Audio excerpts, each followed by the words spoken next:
la parte que hablábamos de los negocios. Nosotros como constructores eléctricos lo que más nos interesa es cómo aprovechar parte de esos conocimientos que recibimos en hacer dinero, en el buen sentido de la palabra, con responsabilidad social, con ética, etcétera. Pero hay un tema que se comenta mucho y los gringos lo llaman money in my pocket, o sea, cómo traer dinero al negocio. Anteriormente daba esta plática muy tecnificada en cuanto a la ley y al decir 1 hora 40 minutos la gente ya estaba media agobiada, en el sentido que a veces, como decía Gerardo, es tanta la información desde el punto de vista de leyes que por nuestra formación en el sector eléctrico a veces no se asimila muy fácilmente. Entonces la he tratado de orientar sobre todo en el enfoque de la segunda parte, muy apegada a algunos artículos de la ley y cómo nos podemos aprovechar de lo que no está plenamente negado o considerado no permitido. Obviamente debemos de aprovecharlo para usar nuestra propia capacidad de entendimiento y de conocimiento para hacer mejor nuestra labor de negocio.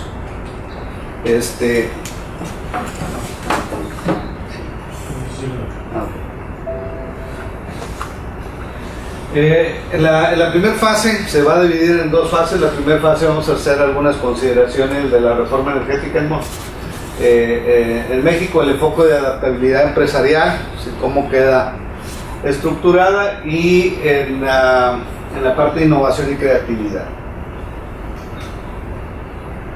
La descripción general de la reforma eléctrica nos permite conocer y dar un enfoque de la perspectiva legal del sector eléctrico nacional a partir de la reforma, de los artículos en el 2013, 25, 27 y 28 constitucional aprobado por el Congreso de la Unión y por las legislaturas del Estado. Como decía, en el triángulo piramidal de jerarquías de la ley, empezamos por cambiar a nuestra Constitución. Sin la Constitución todo lo demás se complica, ¿no? La Carta Magna establecía muy claramente el dominio del Estado como monopolio natural de todo lo que era la energía eléctrica, porque la consideraba de interés público. Entonces prácticamente el que generaba, distribuía, comercializaba la energía eléctrica en México era básicamente el Estado. También mencionamos que a través de algunos decretos por interés común se establecieron algunas reglas diferentes en dicho reglamento para considerar como el autoabasto no una actividad fuera de la Constitución, y que trajo sus críticas y sin embargo operó, y de alguna manera dentro de la estructura de suministro eléctrico esa cadena de valor se hacía básicamente con nichos muy reservados, muy legalmente constituidos para llevar energía a industrias sobre todo, o a empresas relacionadas entre sí para obtener el beneficio de una generación independiente de la Comisión Federal de Electricidad. El artículo 25, 27, 28, básicamente lo que les digo es, estos 3 artículos cambian la configuración del Estado, en el sentido de que permite la constitución de la empresa paraestatal descentralizada, que era la Comisión Federal, en que se pueda subdividir, tenga separación legal y sea solo uno más participante del mercado eléctrico. También estos artículos permiten la participación de la iniciativa privada, ¿verdad?, en la parte de generación y comercialización, dado que la parte de transmisión y distribución y el despacho y control de la energía eléctrica se reservan al Estado. Y la tercera, pues es básicamente toda la conformación del mercado eléctrico, donde se permite que ya esa participación llegue a los usuarios finales con la intención de abaratar la energía eléctrica. La intención no es que el gremio de la construcción de obra eléctrica ni los contratistas especializados sean expertos sobre el tema, sí es generar un contexto de clarificación para aprovechar las oportunidades, retos que las leyes y reglamentos, criterios y lineamientos nos ofrecen para generar valor a nuestros servicios y productos en beneficio de los clientes. Eso es, yo creo que el tema central. debemos de aprovechar que toda esta parte legal es una herramienta más para poder generarle valor a nuestro negocio. En algunos otros temas se ha tocado, por ejemplo, la parte de finanzas, cómo elementos financieros pueden constituir una herramienta y una estrategia para ganar negocios. Voy a poner un ejemplo: factor de potencia. El factor de potencia es un elemento que por sí solo se amortiza en muy corto tiempo. Hay empresas que desarrollaron un esquema financiero donde llegan con aquellos que andan con bajo factor de potencia y le dicen: ¿sabes qué? Te traigo un proyecto de mejoramiento para tu empresa en el uso racional de la energía, vas a tener regulación de voltaje, vas a tener mayor eficiencia en la red, vas a tener menos pérdidas y vas a disponer de mayor capacidad con la instalación actual que tienes. Y esto se traduce en unos numeritos muy importantes, tanto cualitativos como cuantitativos, cuando la empresa tiene penalización. Y el arte mágico de ganar inmediatamente el contrato es cuando tú le dices: no vas a poner ningún 5, yo me encargo de todo, y con los ahorros que yo te voy a garantizar, tanto eliminando la penalización más el beneficio del 2% sobre facturación de kilowatts, es tanta cantidad al mes, de ahí me vas a pagar a mí. Entonces obtengo los recursos de financiamiento a una tasa muy baja, yo hago la solución vamos a decir, del bajo factor de la planta, y al final obtengo mensualmente un beneficio durante los próximos 2 años que prácticamente puedo jugar inclusive con una utilidad mayor, y obviamente los costos financieros asociados por el financiamiento al cliente. Como él no tiene que poner ningún 5, el beneficio lo va a ver, normalmente nos dice que sí. Entonces esa es una herramienta muy importante cuando la empresa logra asociarse con esquemas de financiamiento o de apalancamiento que realmente le generan valor a la empresa, y obviamente hay 3 elementos que ganan, ¿no? Gana la financiera, gana nosotros como la solución integral al problema, y tercera, gana el industrial o cliente al recibir esa generación de valor y obviamente no poner ningún 5 de su bolsa. Esto mismo y ese concepto es lo que tratamos ahora de utilizar la parte jurídica de cómo puede generar valor en nuestra empresa para traer negocios más lucrativos, es decir, que no sea única y exclusivamente el precio. ¿Qué sigue? No sé si hasta ahí vamos bien. O sea, esta charla es una charla, no es un curso de capacidad, es una charla, y la intención es, se puede interrumpir en cualquier momento. Totalmente.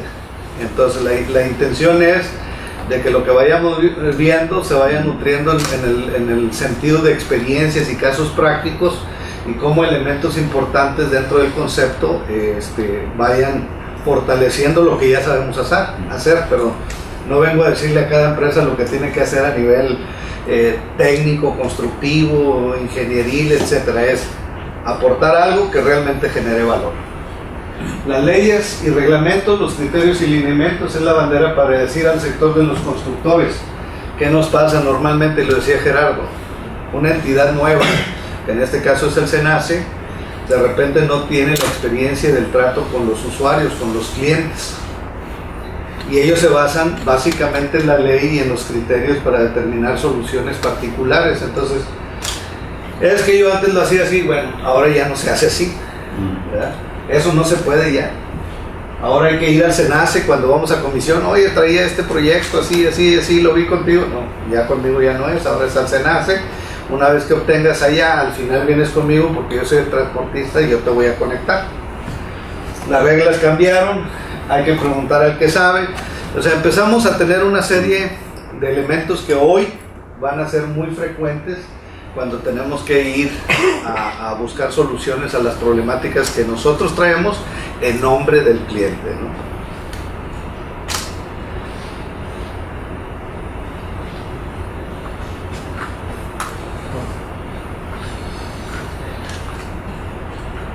Comenté al inicio, es lo que comentaba ahorita, se espera apertura, cooperación, reflexión y participación de todos. O sea que la intención no es que la charla sea unidireccional, o sea, tiene que ser de ambos sentidos, porque eso es lo que nos va a nutrir y a fortalecer.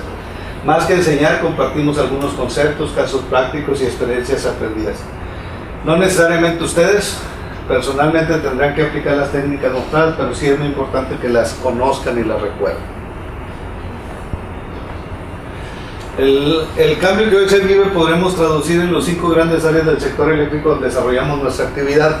Más que verlo como reforma, es dónde estamos nosotros involucrados, y por nuestro nicho de negocio a veces estamos en la parte de generación, a veces relacionados con el control operativo, cuando somos asesores, consultores, etc. La transformación de energía, transmisión y distribución, la comercialización, la gestión, consultoría, ingeniería, suministro, construcción y gestión de obras y proyectos eléctricos. Ahí algunos podemos estar en uno, en dos, algunos podrá estar en uno solo, pero son nichos naturales donde tiene que ver la legislación. En la primera se promueve la participación abierta de múltiples generadores de energía eléctrica para el sistema nacional, tanto públicos como privados. Entonces las reglas del juego como generadores y suministradores se apertura a raíz de la reforma y se da una separación legal, administrativa y financiera, constituyendo un operador independiente, y es fundamental decirle que no tenga conflicto de intereses con las empresas productivas del Estado, EPS, EPF, las filiales y las subsidiarias. Entonces el SENACE se queda realmente como organismo público descentralizado, como empresa paraestatal. La Comisión Federal se deslinda totalmente del gobierno federal. ¿Qué quiere decir esto? Que no depende del presupuesto federal. Hoy en día las empresas dejan de ser reguladas por la administración pública y por las leyes federales y se convierten en empresas que se van a regir bajo la legislación mercantil y la legislación civil. ¿Qué quiere decir? Van a ser empresas como nosotros. El marco legal que va a regir, por ejemplo, a todas las 2 empresas de comisión están insertas en la ley mercantil y en la ley civil. Anteriormente, con la estructura anterior antes de la reforma, era una empresa paraestatal. De hecho, toda la legislación federal aplicaba en la CFE. Eran funcionarios públicos.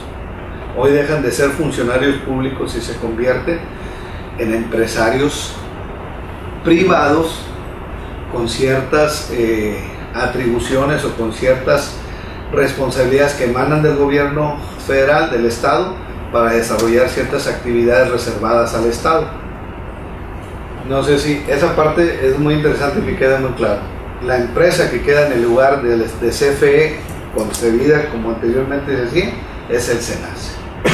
El SENACE, sí, todos los empleados del SENACE siguen siendo funcionarios públicos, se rigen bajo la legislación federal, mientras que las 12 empresas de CFE son empresas privadas como nosotros, y de hecho van a competir con nosotros. Esto que hacemos nosotros de ir y promover un proyecto, hoy en día Comisión ya tiene esa atribución, y de hecho en la experiencia práctica ya traen proyectos. ¿Sí? Van a desarrollar ingeniería, van a desarrollar departamentos de consultoría. Palabras dichas por la propia comisión, dejan de hacer actividades que no generen rentabilidad y las van a subcontratar. Un ejemplo, la instrumentación para llevar lectura de los medidores que no son digitales, que no son inteligentes, los va a dejar de hacer personal de comisión y se va a subcontratar a través de terceros que los van a traer en camionetitas, etc. Actividades que no son lucrativas se van a ir desincorporando a través de convenios o acuerdos o contratos para que terceros como nosotros podamos realizar esas actividades. Ahí también hay oportunidades para, sobre todo, micros y pequeñas empresas que antes estaban con contratitos de servicios o mantenimientos con la CFE, hoy se queden con esa parte del pastel que CFE va a tener como asociados a muchos de nosotros.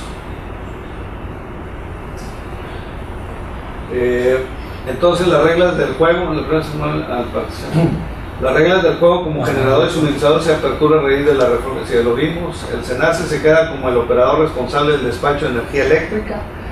cumpliendo con el mandato legal de ser un organismo público independizado de cualquier empresa y particularmente entre sí, y que por razones constitucionales tendrá que ser el organismo público rector del despacho. Se establece que para el mercado eléctrico de generación de energía eléctrica convencional y renovable se produzcan a bajos costos. El SENACE será el cerebro de gestión y despacho de los usuarios independientes, ya sea de firma pública o privada, que tendrá prioridad el precio más competitivo y de menor costo sin preferencias o compromisos gubernamentales, y con los competidores del mercado eléctrico tendrá que ser transparente. También tiene la encomienda de ser responsable de la atención de servicios de atención a nuevos servicios de energía eléctrica para usuarios calificados en tensiones superiores a 69 kV, por lo cual se publicaron los criterios de interconexión de las centrales eléctricas y conexión de centros de carga a partir del 2 de junio del 2015 y establece tanto los requisitos, procedimientos, costos y lineamientos de aplicación, que era lo que comentaba Gerardo. En estos criterios ya se establece el estudio indicativo, el estudio de impacto de la carga en la red y la parte de obras. De las instalaciones eléctricas, ¿no? Ya está lo de centros de carga, ¿no? Que son de 1 mega, ¿no? Así es, ya los centros de carga, dependiendo de los requisitos que establece el criterio y en demandas superiores a 1 mega, tendrán que pasar por el SENACE. Se le deja reservado en contratos de media tensión a la Comisión Federal de Electricidad de EPS, hoy distribución, todos los contratos menores sin tener que pasar por el SENACE, menores a 1 mega y que atiendan servicios de usuarios básicos, ¿no? O en usuarios calificados cuando se quieren ciertos requisitos de demanda menores, no recuerdo si eran 10 o 20 megas, y con cargas conectadas en media tensión. ¿Cuál es el arriba de 1 mega y menor de 69, eso es donde van a dar? A distribución. ¿Distribución? A distribución.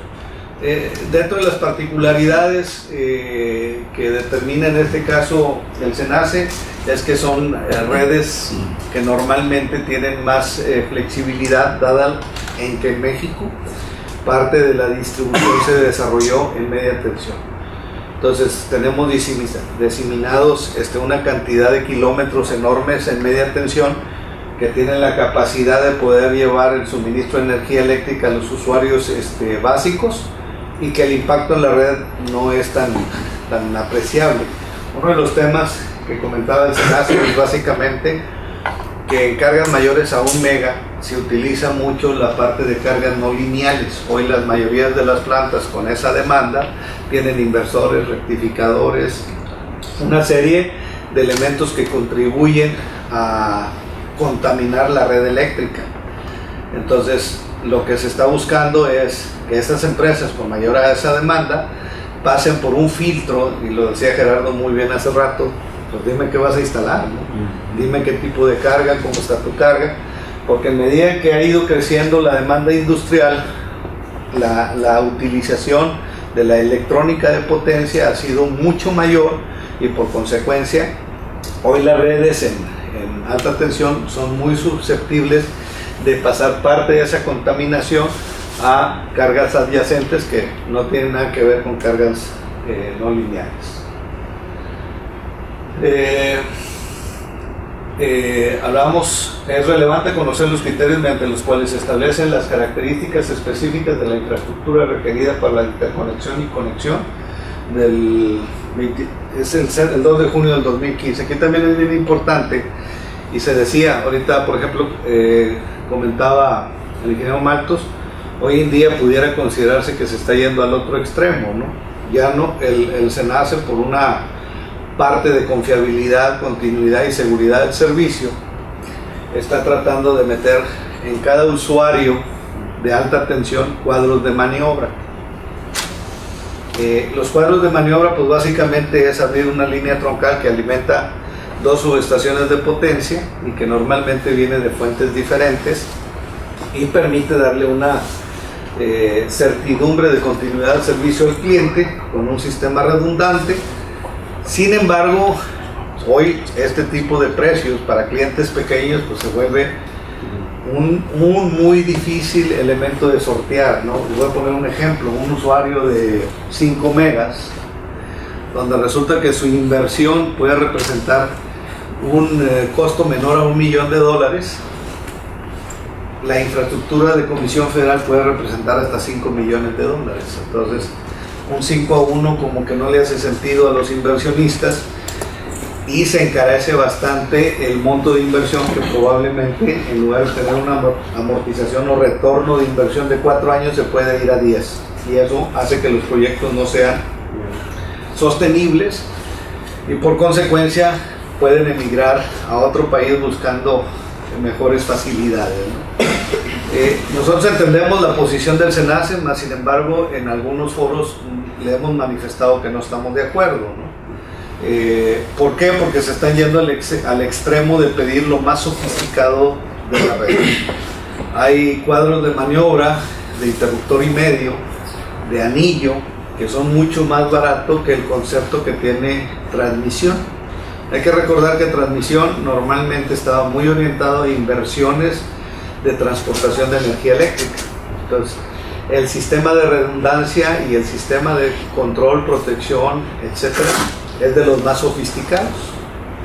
Voy a poner un ejemplo, un sistema de protección, medición y control para un sistema de arreglo en anillo probablemente ande en los $150,000. Un arreglo como lo pide ahorita el SENACE para al mismo enfoque técnico, el puro sistema de medición, protección y control anda en el orden de $600,000 y $700,000.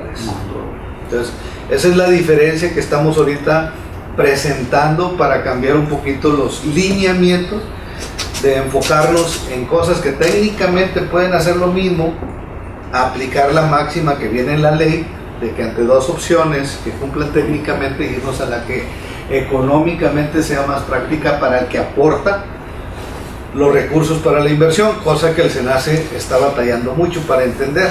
En transmisión nos ha tocado que nos dicen, bueno, si no quieres pagarlo, eso es lo que yo necesito, si no lo quieres pagar, no lo hagas, ¿verdad? Entonces esto contraviene el espíritu de la reforma. El espíritu de la reforma antes era la discusión técnica más económica, pero ahora parece que la cambiaron y en lugar de económica la pusieron más adecuada. No hay una laguna. No. Y vuelvo a decir, con todo respeto, hay ingenieros muy buenos, muy capaces en el SENACE, sin embargo, no tienen la experiencia que durante muchos años corrieron los departamentos de planeación del área de distribución que atendía a los clientes y que estaba ya muy familiarizado con la ley. Hoy en día, en pláticas también que hemos sostenido con el SENACE, nos decían, como hay ciertas actividades que le van a quitar al SENACE y muchas de esas actividades las va a realizar Comisión Federal, pues tuvieron mucha gente que dejó de ser preponderantemente necesaria para el SENACE. Y el SENACE, como es su gente, tomó la decisión de dejar esa gente e irla capacitando para la atención de servicios a los usuarios de energía eléctrica. Lo que hemos detectado es que muchos de esos funcionarios no tienen esa madurez de tratar correctamente los temas técnicos ni los temas legales, porque están yéndose solo a la que le dé más, como dice, a la que le dé mayor confiabilidad a la operación del sistema. Y como a partir de diciembre entró también ya en vigor la separación de activos entre transmisión y distribución, hoy en día todas las instalaciones arriba de 69 o arriba de 69 kV le corresponde a transmisión. Entonces la implementación de las soluciones están emanando ya de transmisión, y parte de ese criterio que traemos comentado como parte de la discusión es que el tratamiento que Comisión le está dando a un cuadro de maniobra es bajo el criterio de una red troncal y abrir la línea, no está viendo hacia abajo al cliente. Él dice, A mí me toca abrir la línea, yo quiero lo que me ha funcionado para la red eléctrica nacional, que normalmente no era para usuarios, era para derivaciones de subestaciones de distribución. Entonces, cuando yo tengo subestaciones de distribución, entre dos subestaciones de potencias que andan alrededor de 240, 350 megas, teníamos subestaciones de distribución que era de 3 o 4 bancos de 30 MVA, los más chicos de 2 bancos de 30 MVA. Entonces la sintonía de la operación, tanto en protección, control y operación, obviamente requería de bahías desde 2 hasta 9 bahías. Entonces uno empieza a entender que eso es necesario para poder garantizar el abasto a varias subestaciones de la propia CFE. Un ejemplo, aquí en Monterrey, Las Glorias y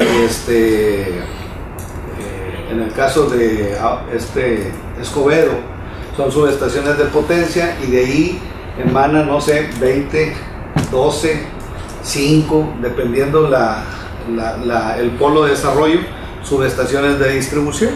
Entonces CFE tiene un arreglo de bus principal, bus de transferencia y amarre con interruptor, y luego van creciendo las bahías, tienen protección diferencial de bus, etcétera, etcétera, etcétera. Las líneas, protecciones diferenciales de línea, que es a través de fibra óptica, o 21 si son mayores a 10 kilómetros. Y entonces le empieza a accesar mucho equipamiento. La parte de la carga o de la transformación también tienen bus principal, bus de transferencia, cuchillas de seccionamiento por interruptor, cuchillas pantógrafo para amarres a bus secundario, etcétera, etcétera. Entonces son productos que sin tener muchas de las veces transformadores se va o se encarece bastante. De alguna manera esto ahorita, ante esta revolución, lo tiene que pagar el cliente si quiere tener servicio eléctrico.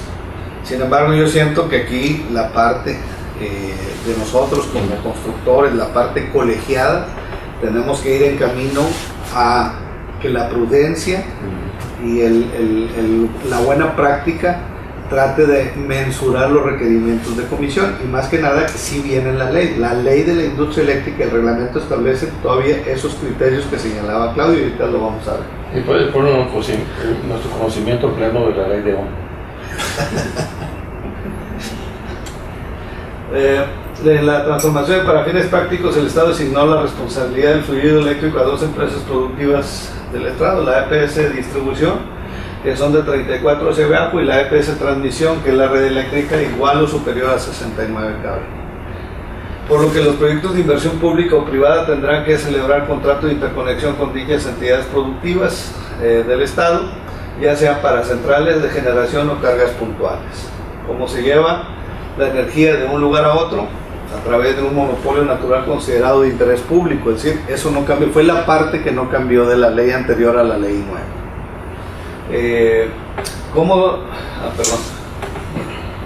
A través de un monopolio natural considerado de interés público y de orden estratégico, que debe tener tarifas reguladas por parte del órgano descentralizado como regulador, que es la CRE, Comisión Reguladora de Energía, y que cumpla con el principio de todos los suministradores de energía eléctrica tengan acceso no discriminado al sistema de la red eléctrica nacional y todos dispongan por igual de su uso.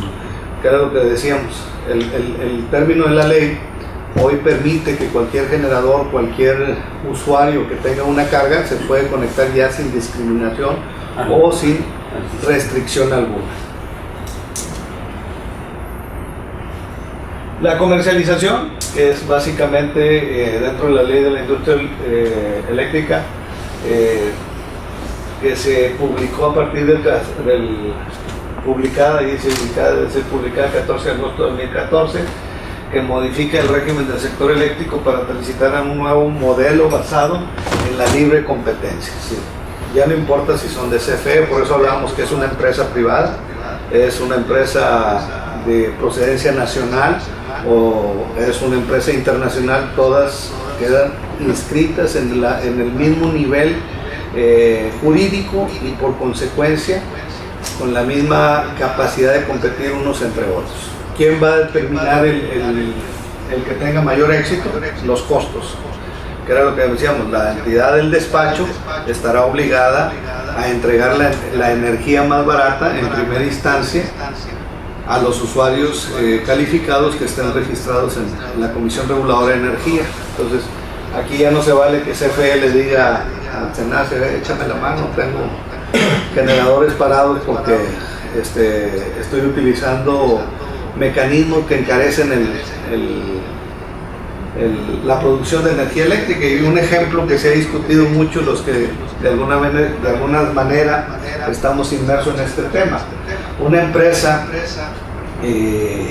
particular normalmente lleva la operación de una central de 225 megas a 600 megas con alrededor de 55 personas como parte de todo el esquema de operación. Una empresa del Estado, con el régimen que tienen establecido con el Sindicato Nacional de Electricistas, el SUTER, exige que básicamente una central de esas características tengan entre 257 a 300 empleados. Ello pues obviamente crea una condición no competitiva entre el sector privado y el sector público. Pues por esa misma razón les incorporan a la Comisión Federal fuera de ese condicionamiento y transita a ir buscando eficiencia y productividad. En ese sentido, hoy vive otro momento que no sabemos realmente si estará en condiciones de tener la capacidad y la fortaleza para transitar realmente a una competitividad como los privados. Yo creo que el esfuerzo lo está haciendo, altos directivos están conscientes de que eso se debe hacer. Sin embargo, la realidad es que vemos de que eso no permea hacia abajo. El sindicato sigue siendo un instrumento de contrapeso muy fuerte para las decisiones ejecutivas.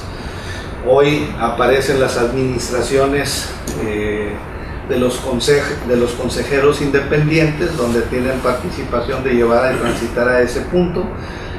Aquí habría que ver las inercias y todo lo que durante 60 años nos ha llevado a ser lo que somos, para ver si podemos cambiar en el tiempo que exige el país, ¿no? El nuevo mecanismo permite a los consumidores del mercado eléctrico mayorista, usuarios calificados mayores a 1 mega, ahí es 1 mega, aprovechar la competencia entre sus actores para lograr una mejor tarifa o servicio a los mejores precios. Dos mecanismos importantes se introducen en la experiencia internacional en la subasta de energía, que es la que lleva los precios al consumidor, y los contratos de desempeño. Hoy, si ustedes ven, la nueva ley establece de que si hay paros de energía derivados por la generación, lo veíamos, o por la transmisión, ahora sí hay responsables y van a ver quién va a pagar el plato roto si yo como usuario dejo de recibir el servicio. Es decir, la ley me faculta dentro de un mercado de competencia a que el servicio que yo contraté se me suministre en los términos convenidos. Si por razones técnicas de operación, de despacho, no recibo el servicio, pues va a haber penalizaciones en que el particular, el usuario, se va a ver beneficiado a través de reembolsos de energía o pagos en efectivo.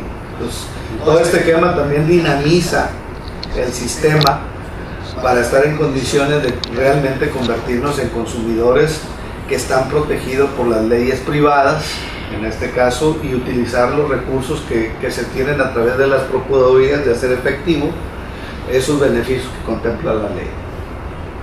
Estos instrumentos tienen a fomentar la inversión en eficiencia energética como política pública en transmisión de energía limpia.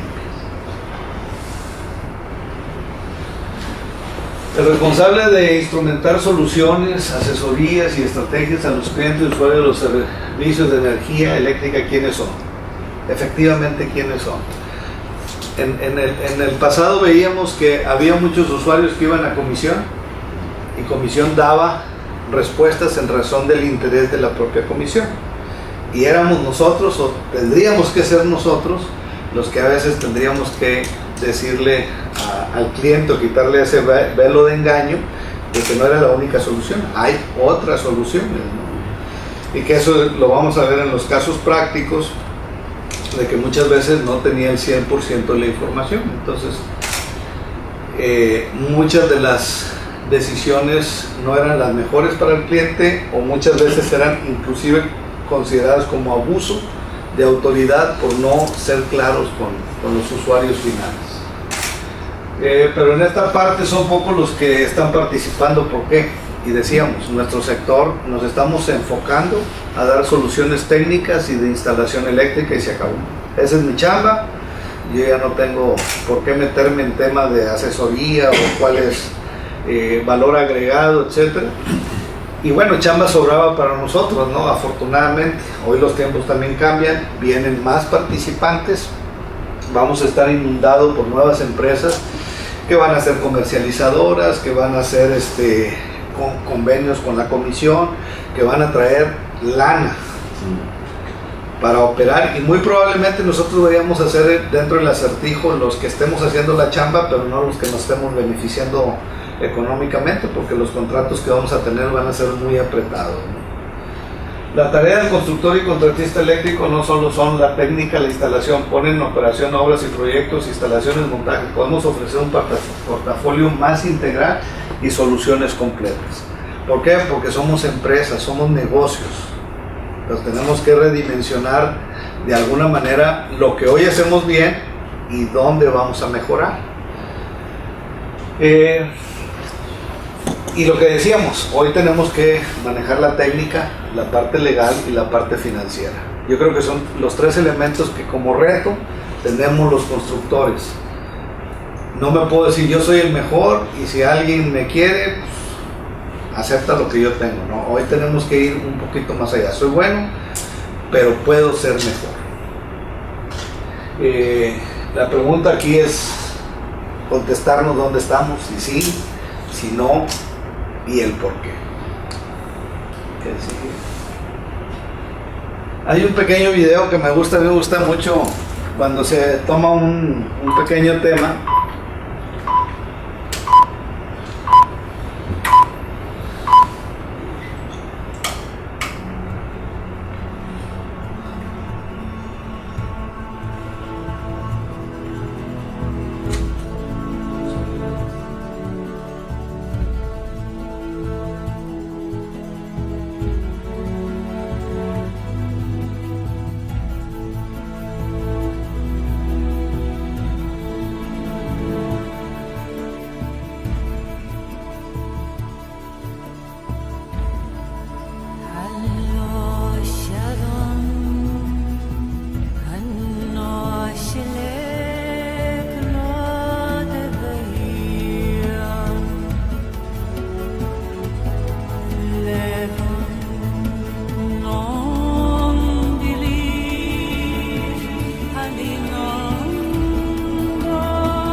A veces llevamos este tipo de videos como parte de un extremo, ¿no? Pero es de alguna manera sensibilizarnos de que como empresas tenemos que hacer algo. Y el video muestra de alguna manera el gigante, el japonés, con toda una tradición en las artes marciales, y un americano que llega sin conocer o dominar ese arte, empieza a través de convencerse a sí mismo de que puede ser mejor y desafía su naturaleza menor hasta lograr en convertirse a alguien que inclusive los propios orientales le reconocen y lo dignifican como un gran guerrero, ¿no? Esa parte a mí me gusta mucho, porque así somos las empresas. Podemos estar entre conformarnos, ser mediocres y no crecer, o asumir retos, dejar de tener miedo y enfrentar posibilidades de seguir ampliando nuestras capacidades. Los empresarios hoy en día no podemos limitarnos a hacer lo mismo, ¿no? Tenemos que ir cambiando, dinamizarnos y irnos adaptando al entorno. Entonces, el mensaje de ese video a mí me llega porque nos abre un poquito la expectativa, ¿no? Decía Andrew Carnegie de las organizaciones son las personas, ¿no? Llévense a mi gente, pero dejen mis fábricas cuando veo la materia y el producto, y pronto crecerá el pasto en los pisos de mi planta. Llévense mis fábricas, pero déjenme a mi gente, y pronto tendré una nueva y mejor fábrica. Este concepto lo vemos mucho con los japoneses, o lo podemos apreciar muy claro con los japoneses y con los alemanes, ¿no? Son idiosincrasias que fueron llevadas hace algunos años, allá por los 1940s, que fueron prácticamente devastadas en su estructura, en su economía, etcétera, y que volvieron a levantarse, y hoy evidentemente dos de las potencias industriales son Japón y es Alemania, ¿no? ¿Qué pasó cuando tenemos empresas o organizaciones o países que han estado luchando toda la vida y sin embargo no sobresalen, ¿no? Eso es parte de ese carácter y de esa fuerza de lo que mencionaba Andrew. Tengo a mi gente, me quitaron, en este caso las fábricas me quitaron todo, pero a mi gente me la dejaron. Hoy potencias como Rusia, como Estados Unidos, que trajeron talento de esos países, han logrado desarrollar una competitividad enorme, ¿no? Y bueno, parte de lo que comentábamos, cómo está la pre-reforma y cómo está la reforma, qué le tocaba a cada quien.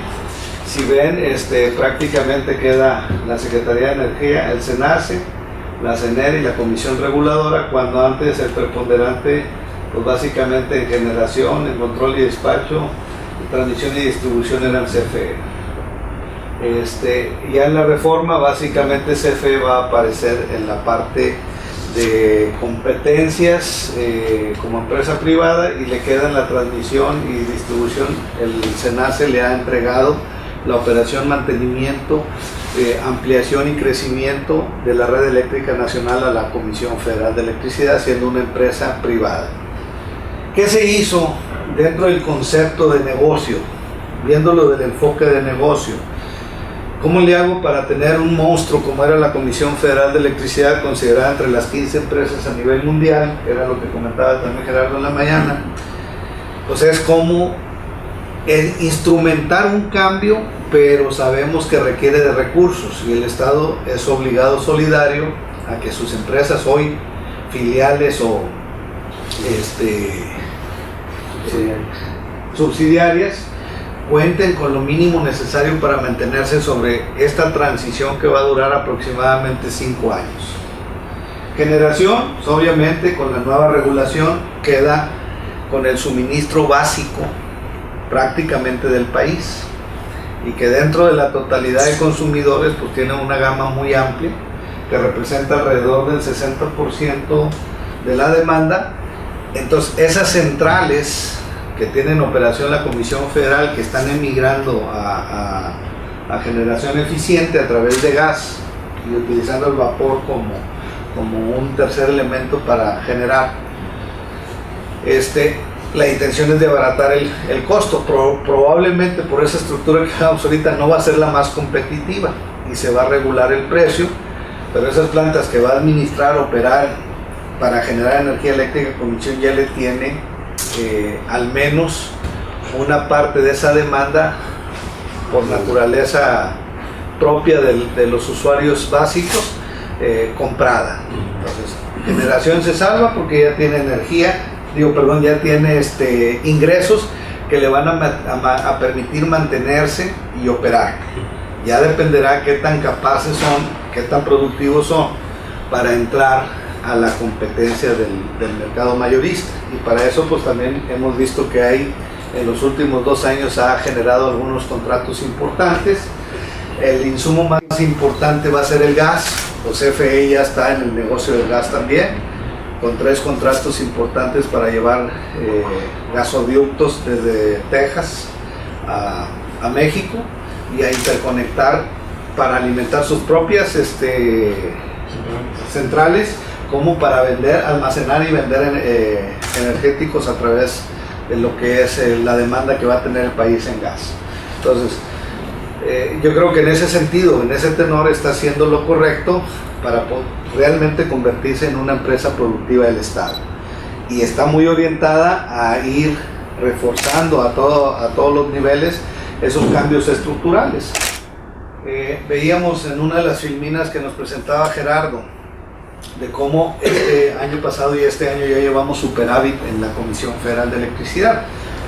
Probablemente sean números duros que así dieran la impresión. Sin embargo, todos sabemos que nada más en la parte de abastecimiento de materiales, prácticamente en los 2 últimos años Comisión está comprando una mínima cantidad de productos. Entonces hay una reducción enorme de inversión pública en la parte de tener inventarios como estaba acostumbrada la Comisión.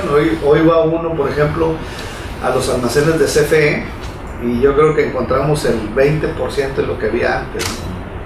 Entonces todas esas compras que se han dejado de hacer, esas negociaciones que se hicieron, ese plan de jubilación adelantado donde prácticamente ya hay 12,000 trabajadores en proceso, unos jubilados, otros en proceso por el cambio de la ley, y que ha estado prácticamente ya no congelando las plazas. Entonces hay una disminución enorme también de el costo de nómina, y todo eso pues obviamente dan la impresión de que Comisión está mejorando sustancialmente, pero en realidad la prueba de ácido va a estar en los próximos 5 años, ¿no? Ese inventario que hoy se comparte a nivel nacional, hay interruptores que viajan de Mérida a Baja California, porque la intención ahorita es no comprar productos.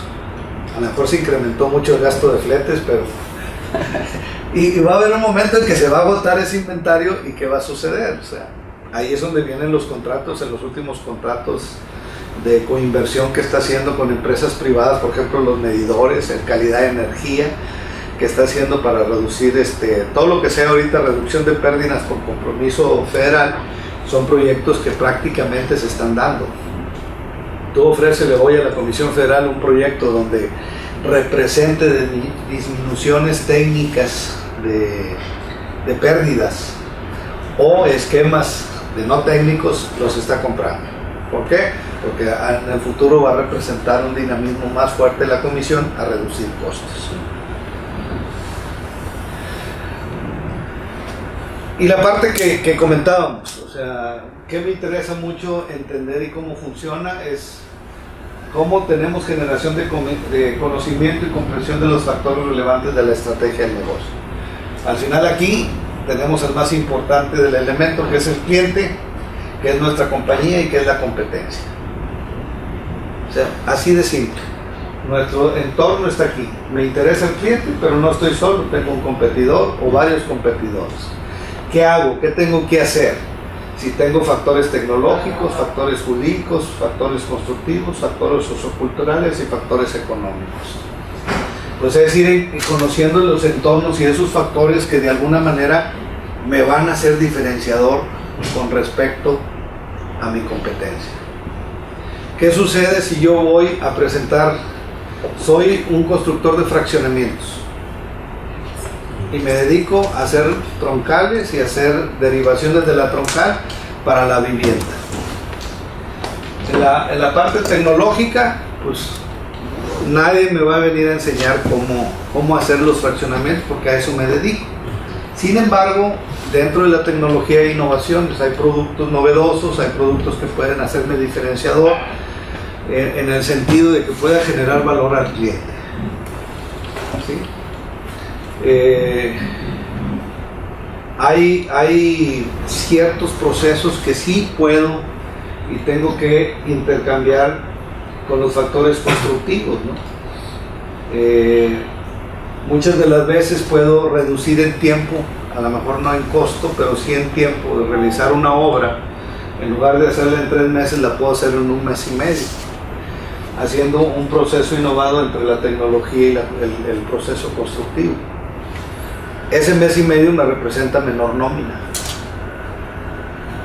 y una menor nómina finalmente genera un valor agregado porque puedo manejar los costes del producto o del servicio terminado más competitivo que mi competencia.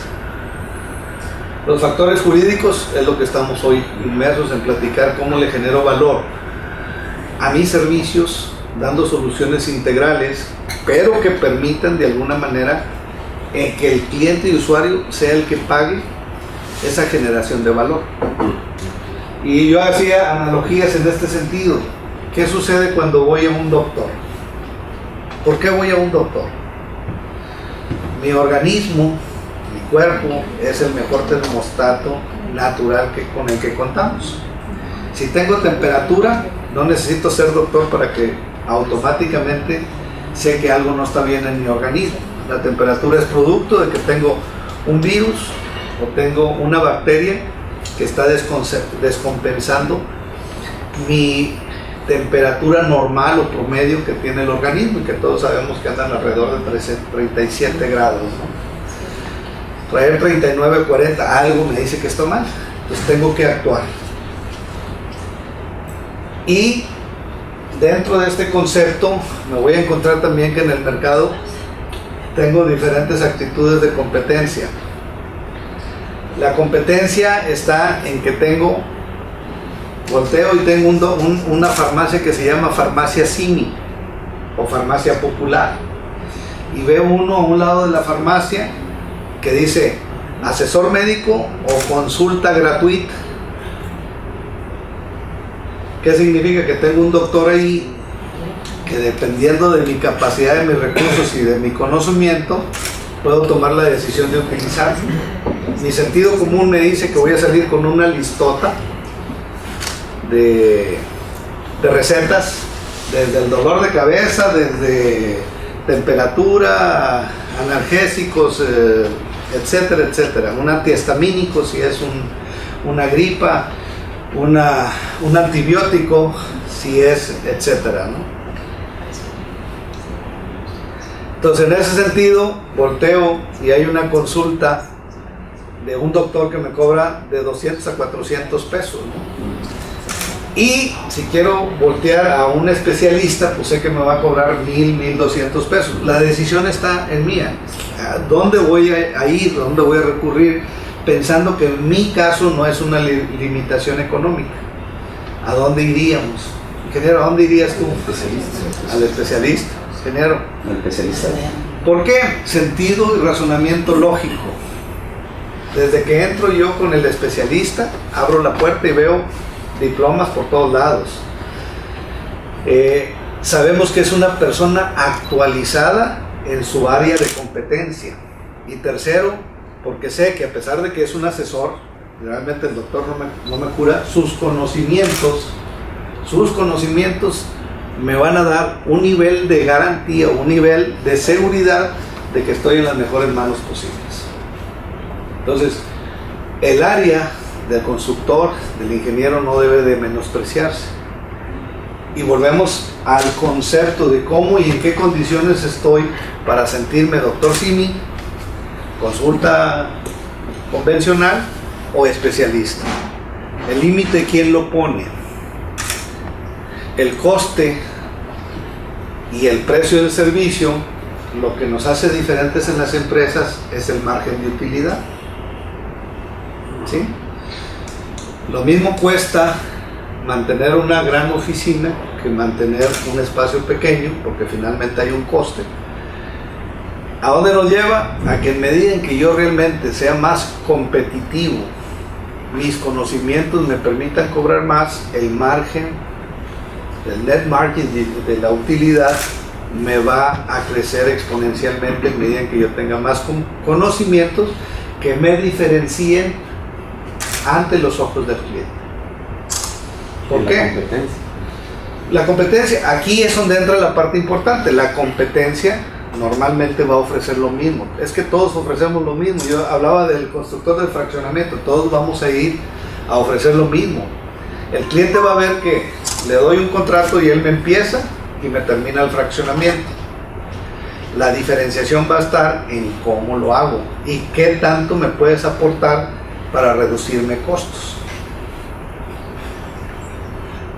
Un ejemplo, traes una ingeniería de $40,000.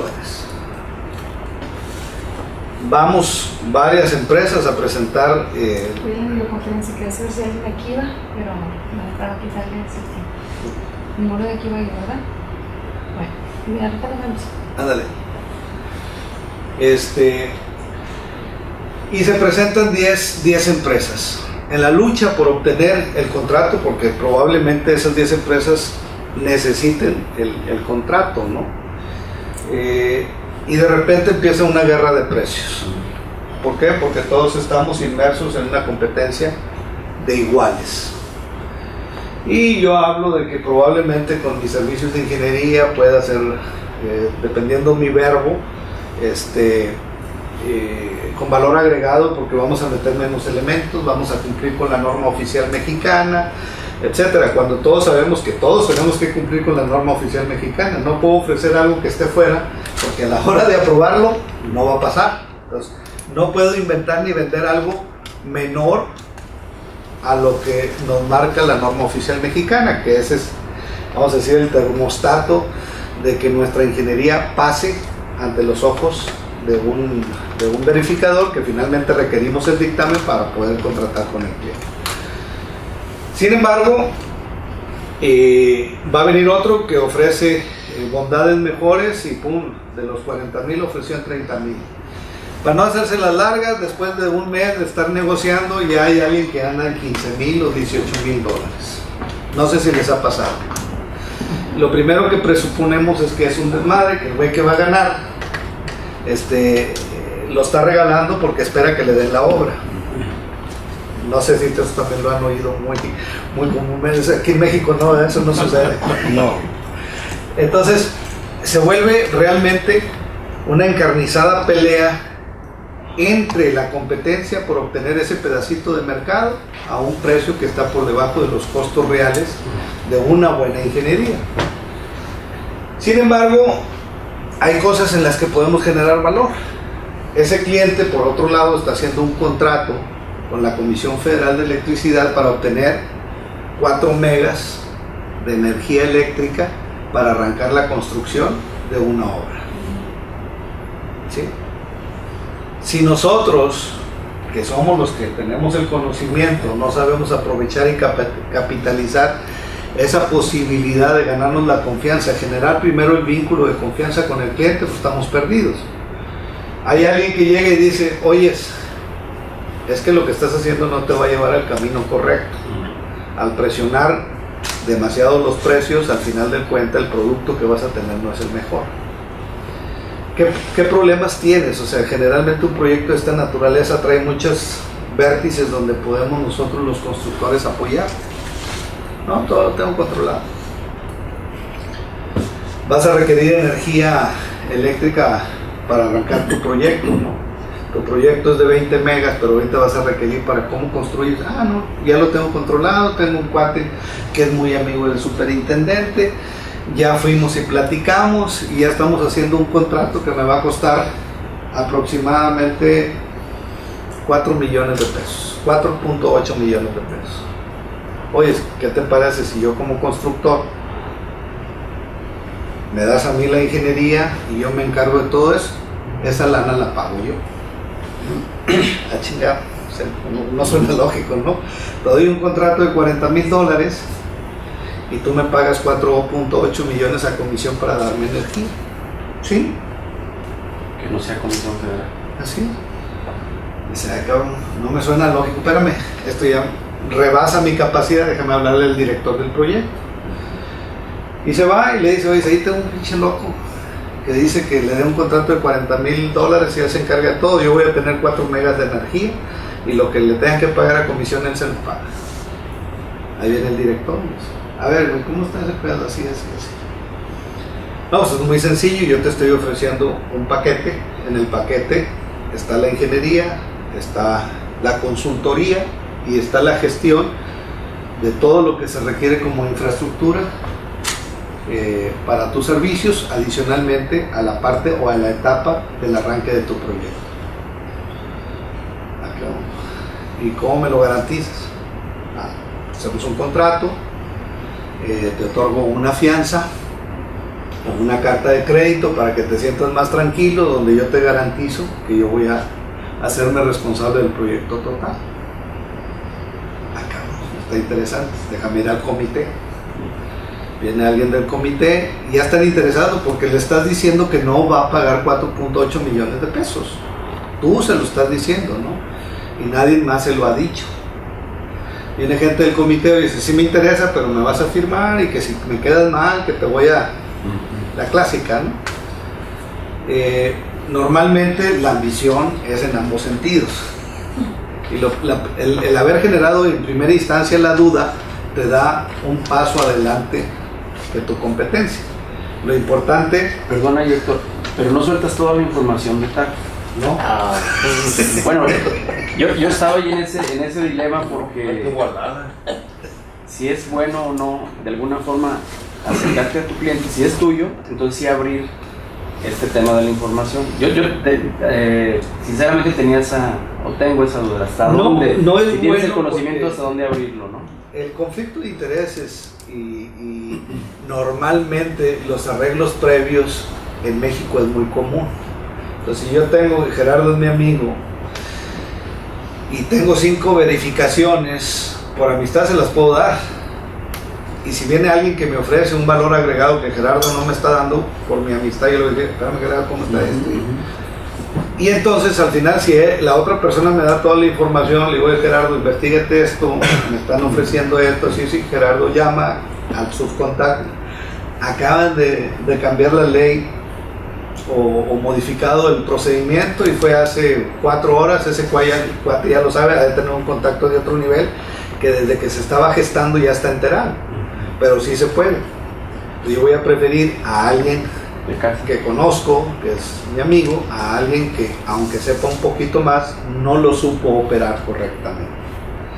Sí, el manejo de la información es... El manejo de primero la información.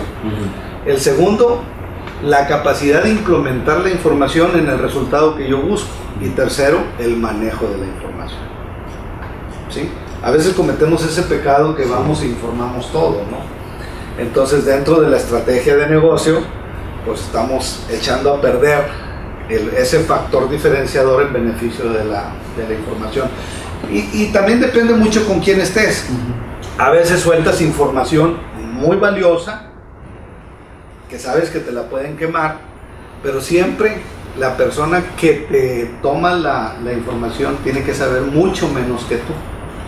Porque ellos después van y la venden como si fuera de ellos, y terminan por empantanarse más. Y luego te vuelven a hablar, oye, ya estuve con mi jefe, y que mira, está bien interesado, pero quiero una charla contigo, te invito a un café. Ya no. Chingaste, ¿no? Ya chingaste. Ya se metió pedos. O sea, probablemente el patrón le está preguntando otras cosas y él sabe lo que tú le dijiste, no conoce todo el entorno. Entonces, llegas y dices, ¿sabes qué? Ya no te puedo dar más información. Mi primer consultoría es gratis, la segunda la tengo que hacer con tu jefe. ¿Por qué? Porque él ya se saludó con sombrero ajeno. La información que tú soltaste la utilizó, pegó muy bien, ya no tiene para dónde hacerse.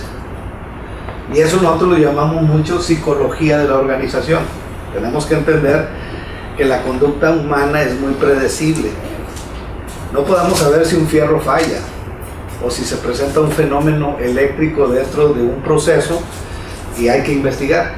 Los seres humanos no somos bien predecibles. Entonces, tú avientas como el curricán para cierto tipo de pez, se gancha y parece. Y hacer, sin ser realmente falta de ética, si es un poco de malicia en un mercado donde volvemos, es muy, muy complicado, ¿no? Entonces, al cliente hay que dosificarle el valor agregado. ¿Sí? A veces es tan contundente para parte positiva y negativa cuando vas con el doctor y te dice, hermano, tienes cáncer, tienes 3 días de vida, pues es tan impactante que a lo mejor me mató con la noticia, ¿no? O decir, ¿sabes qué? Te hice los últimos exámenes y ya estás fuera de peligro, no tienes absolutamente nada, ¿no? Los procesos no son así. Para decirme que tengo cáncer me va a hacer 1000 estudios y me va a hacer gastar un chorro, con la inteligencia de irlo dosificando, que cuando ya me lo diga yo ya lo sabía, lo sentía o lo percibía, ¿no? O viceversa. Entonces aquí es parte de la especialidad de sí llevar de la mano al cliente, ayudarlo, pero ir dosificando el conocimiento para ir obteniendo los resultados que esperamos. Entonces, hacía ese pequeño ejemplo porque es finalmente cómo todos los factores que están inmersos podemos conjugar para poder obtener el resultado. Y comento esto porque esto es entre empresarios. La diferencia entre un empresario y una persona común y corriente, con un ejecutivo inclusive, no está esa chispa, ¿no? ¿Alguno de ustedes me puede decir la diferencia entre un empresario y todos los demás?